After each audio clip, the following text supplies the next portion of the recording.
एक गाय घास चरने के लिए एक जंगल में चली गई। शाम ढलने के करीब थी। उसने देखा कि एक बाघ उसकी तरफ दबे पांव बढ़ रहा है।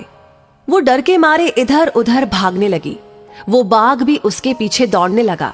दौड़ते हुए गाय को सामने एक तालाब दिखाई दिया। घबराई हुई गाय उस तालाब के अंदर घुस गई। वो बाघ भी उसका पीछा करते हुए तालाब के अंदर घुस गया। तब उन्होंने देखा कि वो तालाब बहुत गहरा नहीं था, उसमें पानी कम था और वो कीचड़ से भरा हुआ था। उन दोनों के बीच की दूरी काफी कम हुई थी, लेकिन अब वो कुछ भी नहीं कर पा रहे थे। वो गाय उस कीचड़ के अंदर धीरे धीरे धंसने लगी। वो बाघ भी उसके पास होते हुए भी उसे पकड़ नहीं सका। वो भी धीरे धीरे कीचड़ के अंदर धंसने लगा। दोनों भी करीब करीब गले तक उस कीचड़ के अंदर फंस गए। दोनों हिल भी नहीं पा रहे थे। गाय के करीब होने के बावजूद भी वो बाघ उसे पकड़ नहीं पा रहा था। थोड़ी देर के बाद गाय ने उस बाघ से पूछा, क्या तुम्हारा कोई गुरु या मालिक है?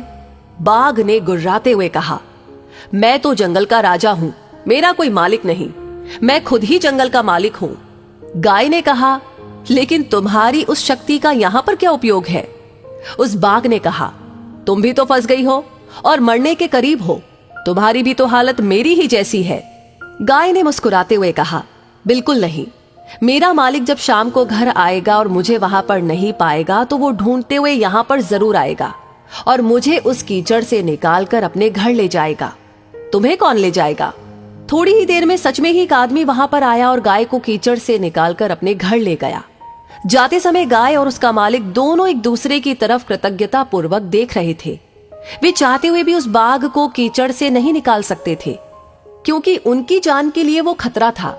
गाय समर्पित हृदय का प्रतीक है, बाघ अहंकारी मन है और मालिक ईश्वर का प्रतीक है।